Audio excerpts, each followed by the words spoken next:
नमस्कार। घटना चक्र बुक वीडियो में आपका हार्दिक स्वागत है। आइए प्रारंभ करें इस यात्रा को, जहां हर विषय वस्तु को हम सरल, स्पष्ट और परीक्षा उपयोगी ढंग से प्रस्तुत करेंगे। नमस्कार। चुनाव का मौसम आते ही चारों तरफ से इतनी बातें, इतनी खबरें आने लगती हैं कि सच और अफवाह में फर्क करना मुश्किल हो जाता है। तो चलिए आज इसी शोर शराबे के बीच कुछ बहुत ही आम चुनावी शब्दों के पीछे छिपे असली कानूनी सच को जानते हैं। मिथक क्या है और तथ्य क्या है, चलिए पता लगाते हैं। तो सवाल ये उठता है कि इस पूरी गहमा-गहमी में जो हम सुनते हैं और जो असल में कानून कहता है, उसमें फ़र्क कैसे करें? आइए इस उलझन को सुलझाते हैं और कुछ ऐसे ज़रूरी चुनावी शब्द हैं जिनके सही मतलब समझने की कोशिश करते हैं। चलिए शुरू करते हैं सबसे पहले और सबसे आम शब्द से, अभ्यर्थी या कैंडिडेट। अक्सर ऐसा होता है ना कि जो भी चुनाव में प्रचार कर रहा है हम उसे ही कैंडिडेट या उम्मीदवार मान लेते हैं, लेकिन क्या वाकई ऐसा है? कानून की नज़र में असली अभ्यर्थी कौन होता है, ये जानना बड़ा दिलचस्प है।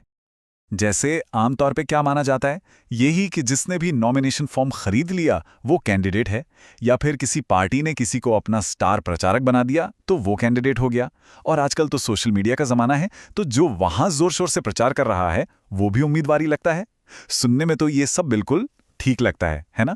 पर मज़े की बात यह है कि कानून की नज़र में ये सब धारणाएं सही नहीं हैं। तो फिर असली जवाब क्या है? कानून बिल्कुल साफ कहता है, अभ्यर्थी या कैंडिडेट सिर्फ और सिर्फ वही व्यक्ति है जिसका नाम चुनाव के लिए बाकायदा मतलब ऑफिशियली नॉमिनेट किया गया हो। इसका मतलब ये हुआ कि सिर्फ पार्टी की घोषणा से या कैंपेन करने से या फिर फॉर्म खरीद लेने भर से कोई कानूनी तौर पर कैंडिडेट नहीं बन जाता। ये एक बहुत बड़ा और ज़रूरी फर्क है जिसे समझना चाहिए। अच्छा, अब आते हैं एक और बहुत ही चर्चित शब्द पर, रिश्वत।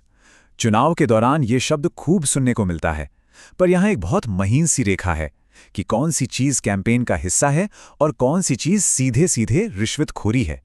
तो चलिए देखते हैं कि कानून इस लाइन को कहाँ खींचता है। देखिए, फर्क समझना बहुत आसान है। मान लीजिए कोई चुनाव से जुड़ी जानकारी देने वाली एक बुकलेट मुफ्त में देता है, तो ये रिश्वत नहीं है, ये प्रचार है। लेकिन जैसे ही बात किसी भी तरह के फायदे या लालच पर आ जाती है जिसका मकसद किसी का वोट प्रभावित करना हो, तो वो फौरन रिश्वत की श्रेणी में आ जाता है। तो सारा खेल नियत का है। क्या मकसद सिर्फ जानकारी देना है या फिर वोट खरीदना है? और कानून भी यही कहता है, किसी भी व्यक्ति को उसके वोट डालने के अधिकार का इस्तेमाल करने के लिए किसी भी तरह का लालच या फायदा देना ही रिश्वत है। सबसे जरूरी बात है मंशा।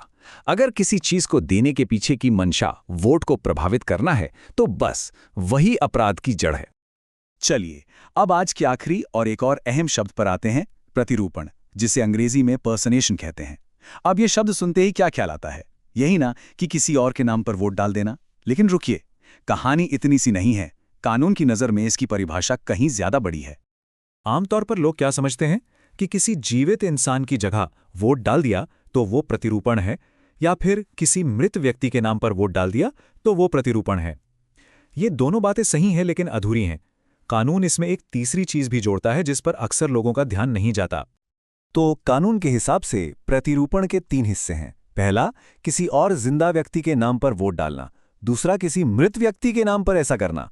और तीसरा, जो कि बहुत अहम है, किसी फर्जी यानी एक काल्पनिक नाम से वोट डालना।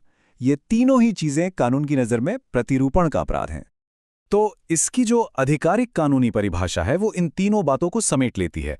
कानून साफ कहता है, किसी भी दूसरे व्यक्ति के नाम पर, भले ही वो जिंदा हो या मर चुका हो, या फिर किसी मनगढ़ंत काल्पनिक नाम से वोट डालना या बैलेट पेपर के लिए अप्लाई करना प्रतिरूपण है। ये परिभाषा इतनी पक्की है कि किसी भी तरह की धोखाधड़ी की कोई गुंजाइश ही नहीं छोड़ती। तो हमने इन 3 जरूरी शब्दों के असली कानूनी मतलब तो समझ लिए, पर अब सवाल ये उठता है कि इस जानकारी का फायदा क्या है? ये सब जानना क्यों जरूरी है? देखिए, इन नियमों को जानना सिर्फ जनरल नॉलेज बढ़ाना नहीं है, ये एक जागरूक नागरिक होने का एक बहुत जरूरी हिस्सा है। ये जानकारी हमें ताकत देती है। तो आइए फटाफट से आज की 3 सबसे बड़ी बातें दोहरा लेते हैं जो हमें याद रखनी है। पहली बात, अभ्यर्थी सिर्फ वो है जिसका नाम कायदे से नामांकित हुआ हो, प्रचार करने वाला हर कोई नहीं। दूसरी बात, रिश्वत का मतलब है वोट को प्रभावित करने की नीयत से दिया गया कोई भी फायदा या लालच। और तीसरी बात, प्रतिरूपण सिर्फ किसी और के नाम पर वोट डालना नहीं, बल्कि इसमें किसी जिंदा, मृत या फिर किसी फर्जी नाम का इस्तेमाल करना भी शामिल है। और अंत में एक सवाल सोचने के लिए छोड़ जाते हैं।